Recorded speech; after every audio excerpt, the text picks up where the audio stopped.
Everybody, it's so nice to see you all. My name is Erica. I'm with the Tura company. I know people always ask me about the name. I can get to that if you will a bit. But I started a small handmade and good company, kind of on accident. I'll talk a little bit about that. But really what I'm going to focus on today is the project that I did through Builders and Backers called Local and Good. And really the local and good name is talking about people who make products, either makers and artists, so locally made products that need. So, a little bit about who I am. I think this is important to understand how I arrived at the project that is local and good now. I have a background in the performing arts. I came to school with every intention of becoming a performing artist, and I graduated during the Great Recession. And so all of my friends, regardless of what kind of career path they were on, they were struggling to find kind of that passion area for themselves, how to find employment in that area. And I had a really great advisor at the time who helped me rethink how I can have art in my life while also finding employment. So that led me to find that I love to educate. I work at the institution. I've worked here at the institution for about 9 years now. I left for a while, worked at other institutions, and I'm coming back here.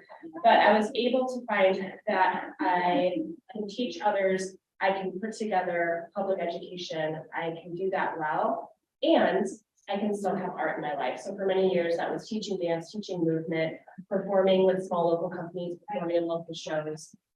And then my sweet babies came into this world. So about 5 years ago, that's my only Jackson there, that's my partner Matt, and that's Emmett.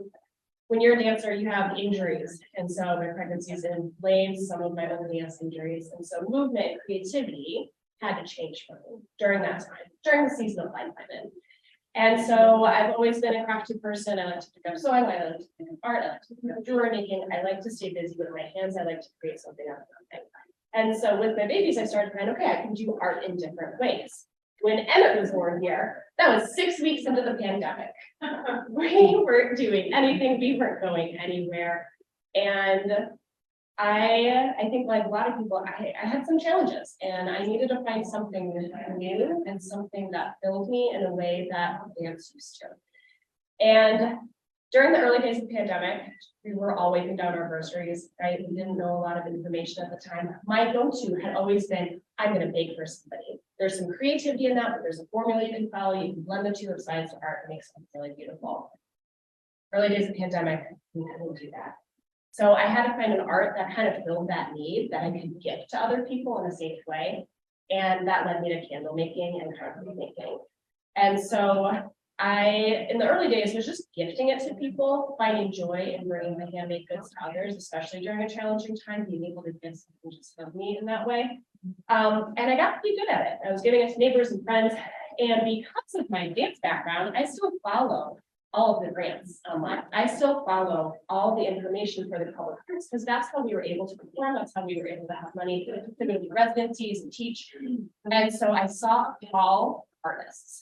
And this was through Johnson County Public Health. They were looking for art for vaccine awareness. And it kind of hit in my head again from the education and public programming background. I can make candles for people in an approachable way that lets you think about the time we had our masks on, we had our mask mandate. That helps you think about the long-term symptoms of losing your sense of smell. And we can make it in a way that is approachable and people can learn more.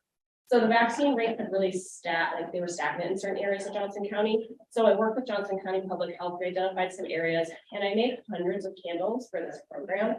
And we wrapped it up in March of 2022. So at this point, I had gotten really good at making candles. I was making them in my basement, I was having so much fun. And I thought to myself, I want to kind of just keep this going and see where this goes.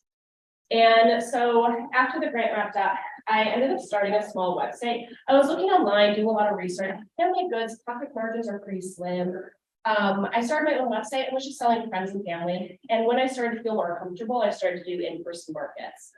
And I quickly recognized by talking to other makers and people who were experiencing this, that doing in-person markets is a good way to build brand awareness. It's a good way to meet people and have customers, but you never get out what you put in. And that took me back to my dancing days of you train, you practice, you choreograph, you do this work, and you're lucky if you get compensation for it. I don't think there has to be a better way. there has to be a better way of connecting local artists and makers here in our town to brick and mortars and businesses that are selling handmade goods. And again, I chose not to go through some of the larger platforms because they were already saturated. You can get things, and it's not necessarily about the quality, it's about the price point sometimes. I was like, there has to be a better way of connecting people. And so in my head, I pitched to builders and backers, let's make an online app, kind of like a dating app. Like, hey, I'm a maker. I make these beautiful concrete handmade candles, all natural and non-toxic. And wouldn't you like to have that in your store? And so I'm just so fortunate that I was able to go through the builders and backers program because I was coming into that experience both with the maker mindset, but also with the pandemic mindset. At that time, I was still doing everything online. I was still buying everything online. I was still communicating mostly online. I was still working most of the time.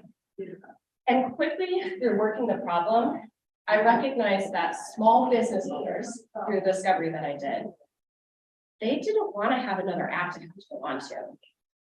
They want to have trusting relationships with people. They like the platforms they're already on.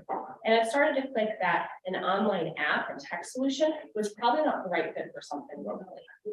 Rather, we have to build trust and relationships and help emerging makers learn how to have those conversations about expectations and kind of how to build that in a way that could be long-term and sustainable. So my problem became, how do we help makers and artists make profits more effectively?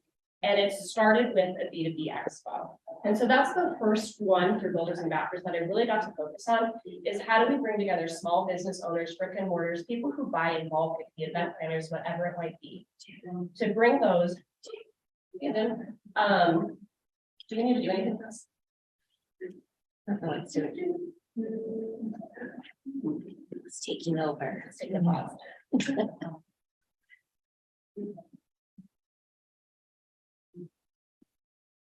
Yeah.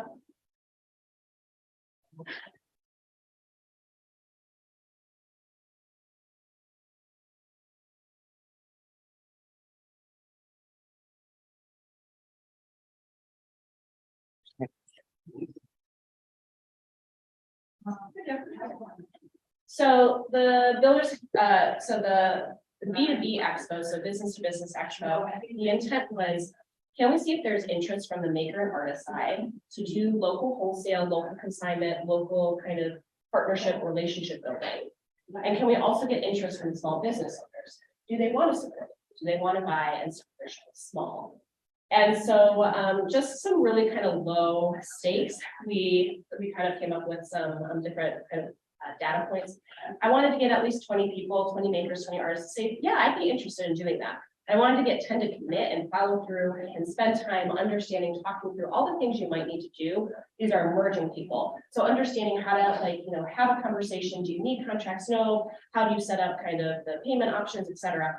We went through all of that and had 10 people actually show up in this space for a B2B expo. And on the small business side, we kept our expectations pretty low. We wanted 10 people to say they were interested. So 10 different entities. And at least 5 to show. And we succeeded in both areas. I think we had 14 entities come to the builder or the B2B expo. And out of that, 8 wholesale relationships have started. So I consider that a win for a first try. When we think about making profits more effectively, a one-time purchase is great, but having that relationship that can continue on and on and on is going to be really impactful for the people who are looking. We got some good feedback from that, and I'll talk about that a little bit in the results. After the B2B Expo, as I was working myself through the Builders and Backers program and working with my coaches and kind of thinking through things, I knew I was coming into the experience just from the maker's lens, from the artist lens, and I wanted to have a better understanding of what the small business owners were going through and how they navigate some of the challenges they had shared with me. And so I was able to do the Iowa City Holiday Market pop-up for 2 weekends during the holidays, where I acted as a small business. I consigned them to the field with other makers. I acted as the point of sale. I did all the transactions, removing the barrier of them having to be there in person selling their goods, but I could sell their story. And so I can tell you exactly where this product came from, how it's made, who made it from our community, because you're buying from your neighbor friends. And so again, I had some kind of data points put in place to kind of evaluate, are the consumers responding to this? Do they care about buying local good items? And overwhelmingly, that was a pretty successful experiment. people do care and they are willing to buy sometimes at a higher price point because they know it's staying in our community. We know the benefits of buying local and buying local products from local people. And then towards the end of my time in Builders and Backers, which is a phenomenal program if anybody's thinking about applying for any of the future sessions, in my gut, again, coming from the pandemic, coming from making during the pandemic, I really miss the in-person interactions with people. So I started talking to Erin and Liz and some of the folks at Builders and Backers about, I've always wanted to bring together people, build community, meet with each other, and I really miss that. And again, knowing my background in education, I wanted to bring people together to learn, but make it really fun. And I was kind of struggling at how I could get this idea off the ground. Looking at room rentals, looking at rates, how to make it affordable and accessible. That's been my whole goal, is how can I make my products affordable and accessible for people so they choose to buy local. I was able to be connected from Liz to another small business owner who we created an amazing partnership over at the Greenhouse in Iowa City, and we run, I think it's about 3 a month right now. Either open to the public or private events of candle making classes. And that was something that had just been stuck in my brain as I want to bring this to fruition for the company and to be a revenue stream, because all the other work, there's not a lot of compensation involved. And so I wanted to create that event, both to kind of build that sense of community, but also have a way to expand the business while we're there. And so the events have been going really well. Just a little bit about the result. That first B2B Expo event, like I said, it was small. I set my expectations pretty low, and just to see, is this something that we know we could potentially build? And what I've learned from some of the feedback and from some of the other small business owners as I continue to build relationships is that they go to B2B expos, but they don't go to local B2B expos. They tend to fly out, they go to larger scale ones, and they source their materials. A lot of people, not everybody, source a lot of their materials one time for the entire thing. And so thinking through some of that feedback, I am really curious about how we start to think about timelines for offering future B2B expos for the Iowa City, Cedar Rapids corridor area, or even Iowa in general. From the B2C, again, customers responded well, and I think the customer fit for downtown Iowa City was really well. I read something today that the customer during the holiday season, the downtown district was down for the first time in a couple of years. But again, I think for this experiment, I kind of have that proven data point of like, yes, we know consumers care about this, and this is something that can continue to move forward. And then on the event side of thing, that third experiment that I ran through Builders and Backers, and it's continuing, is that they're going great. It is a really good fit for myself as a company. And so I'm still thinking about how to expand that and add some opportunities so I can keep doing the work with local and good. I just wanted to show some pictures from the experiment. So that's Leslie, she's setting up all of her handmade products. I couldn't get a good shot of the little pop-ups downtown. If you've been in I know a few of you have been into them and were supporting us during those times. They're super cute, but everything was like prepackaged and ready to go and ready to gift. And then this is some of the events over at the Greenhouse in Iowa City. So kind of next steps, one of the questions posed is like, how can this community support you? I'm going to kind of tell you a little bit about what my thoughts are, and I'm really open to thoughts, feedback, questions, just any kind of conversation you can have. But I do want to continue with the local and good opportunities. And so I've been trying to, I've put applications in and been accepted to a couple of larger scale in-person markets where I'm planning on bringing local good products. So again, working with other makers and artists, and I can be the point of sale and being able to help sell those and then get them back to the maker. And I'm still trying to identify what does it look like to have more B2B opportunities here in Iowa City or Iowa in general to attract people to buy locally from us in our state. I want to continue to do events, but really with the events, I'm finding that it increases partnerships. Going back to kind of the beginning of the experimentation phase is that trust is so important, relationship is so important, credibility is so important. And so every time I'm building these partnerships, I know people are trusting me and I can share, hey, maybe you want to work with this person. I can vouch for them. They make beautiful products, they're really reliable. I can kind of build that trust in our small business community. And so doing things like this, going to more events, getting to know our business community is something that I'm really pushing myself for this year. And really, this is kind of a silly one. I come from art and education, and so the business world is brand new to me, and I'm learning a lot, and I'm also asking for help. And so all the amazing resources, like I think they'll be the first ones to tell you, like, I ask a lot of questions and I want to learn a lot of things, and I'm going to lean on my friends who have expertise that I don't have. I want to be able to build out this company and this idea in a way that is sustainable and can really make a big impact in our local community. So I see the vision 10 years from now. I need to kind of distill down what is that next big first step. And so I'm going to be working through that over the next few months. So that's really all the information I have. I said, let's connect. Oh, this is one of the new things I'm launching in a week. These are my new refillable candles. If you go on my Instagram, you can like actually see like I want to be sustainable with my products. So if I didn't mention that yet, a lot of times people are buying products and then throwing the containers away. And so you can just keep putting little refills in your little company there. But that's my website if you want to look it up. I'm on social media at Tura Lura. If you want to connect on LinkedIn, my name is Erica Christensen, or you can email me at erica@turaluraco.com. But really just wanted to open up to questions. Oh, yes. Yeah. These are some of the beautiful local and good products that we had in the. But really just wanted to open the door to give feedback, have questions, have conversation about where to go next. Yeah. What's Tura Lura? What is Tura Lura? Great question. So Tura Lura is a song. It kind of came into, I would say, fame like in 1951, Bing Crosby sang it in a film.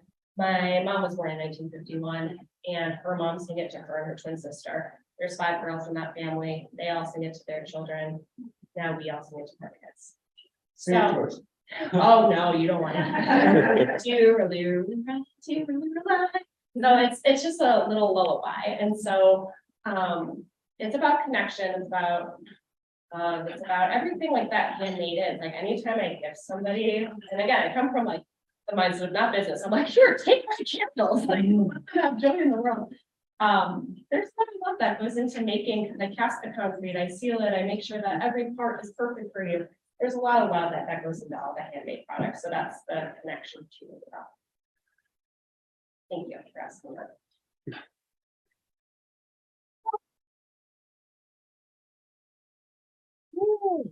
So tell us a little bit about, so you're asking for help. Mhm. What are your most immediate needs?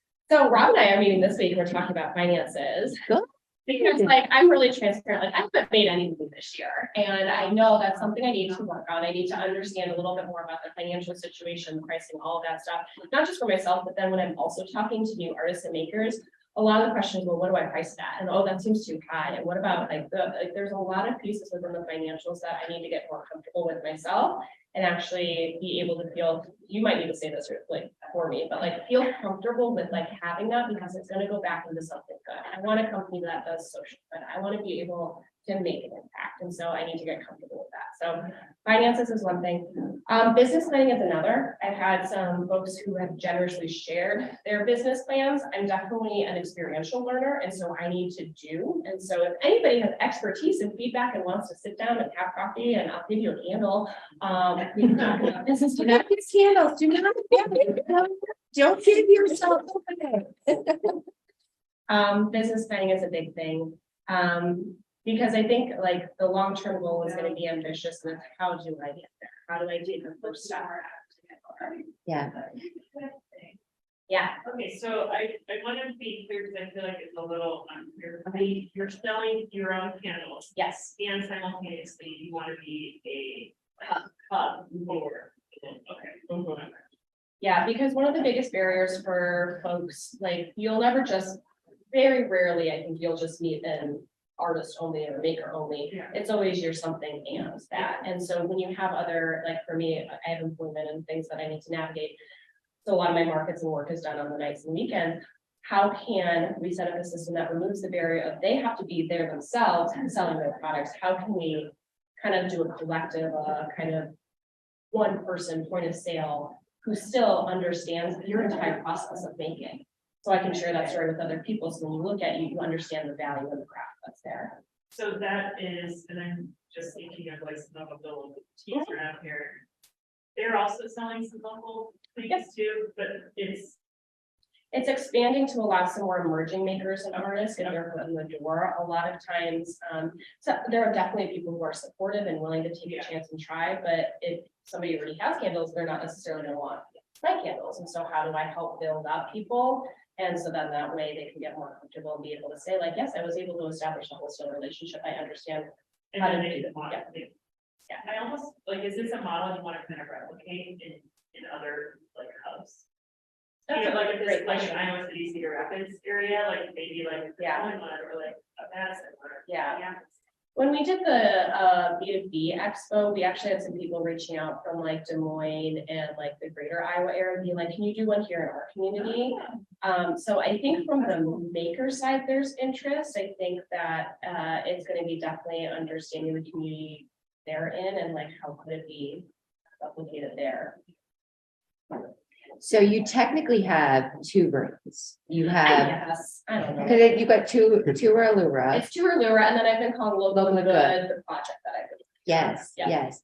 Have you thought about kind of trademarking, or, doing something with local and good so that you can Expand. monetize that? Yeah, I talked to one of the marketing people at Builders and Backers, and their thought process on that right now is, can we just build out Tura Lura to be the local and good? Yeah, that's good. Because I've already started to have brand awareness at some of the markets and in our community. It's not like great, so like I could rebrand, but I think too, that's another area I'd love to learn more about for the trademarking. I understand it's a long process, it's an important process, and it's something that I should probably do if I were to want to replicate it in other areas, because I think there's interest. There's interest in people learning how to build those relationships, and after doing so much stuff online for so long, it can be hard to kind of put yourself out It's there. an excellent way of going to then launch and have established wholesale relationships with this. Yeah, because for a lot of the American folks, they have never tried that before, or they have tried and they just want to They know don't and understand understand. it. Yeah, I'm gonna out you here and you can stop me and say, I'm not ready for this. okay. Can you tell us a little bit about your dream of a farm and a place? There might be someone in the room that can help you get there faster. So I've been talking to Erin a lot about like, how do I buy farmlands? I know, like, Oh, I grew up on a farm. I can help you there. I know, it's like. The whole, I think with like a lot of the products, like when I'm doing the classes for candle making, it's about slowing down. It's about being in community with each other, about making something together. And there's a lot of different art forms. Like one of my goals is I want to learn how to weld. That's been on my bucket list for a while. And so like I want to weld, and like my dad was always into woodworking. I want to learn how to woodwork. My mom was an artist. Like I want to try new crafts. And I know that there's a lot of places where you can go and learn or take classes, but not necessarily like to become an expert yourself, like just to have community and try something new and fun. And so in my head, I have this dream of how can I convert an old barn or something into this beautiful space where we can have these kind of slowed down events, and we can just have that for our community. There's other things in there too. Erin knows my messy brain of, I can see it, I wanna go after it, and it's a first step of how do I get there? I really want an antique printing press, so if any of you see one like on eBay or something, let me know, because I think that would be a fun addition. Need a pole barn, I do, yeah, not a barn. okay, A big event space. a big barn, yep. Okay, so if you see one for sale, can I you think like ping a me? farm with. No, I think the barn is a great idea, but Pole barns are farmland ugly. is getting expensive, right? So Our farmland is really expensive. That's find a ridiculous. structure that you could have the workshop in, all of $30 Yep. an artist. Yep. And have a little area over here and Yep. have all your creation for your concrete, your Yep. candle making. But then have a space for this, the local good, Yep. invite people to And- your space. Yep. Which then serves as marketing for your. Yeah. Yeah, well, and I think one of the questions I've had, and maybe you can all give feedback, is the route to have a brick and mortar on my own first to kind of get to that next step? Do I pay rent? Do I build it up for a couple of years and then go after the big dream? Or do I start to build equity now, build partnerships and try and get to that big dream faster? So I guess that's what I would pose to you all. I admire your bravery for throwing it out there, because saying it out loud Mhm. and so passionately with your heart The steps are gonna materialize, so trust your path. I don't think you have to answer that, which comes first, the bar and everything that. It all comes. And this woman is the one you want to listen to with all this, because she knows it. I've seen it happen in her own We're life. meeting on Friday. Yes, it's good stuff. Yeah. And Paul, do you think that you would be able to be of assistance with some of that business planning? Yeah, sure. Yeah. I think that connect you there. Any other questions? Other than bravo, sister, this is amazing. Love it. I feel like your brand on social media has grown a lot. Have you noticed like an influx, I guess, in purchases from out of state people?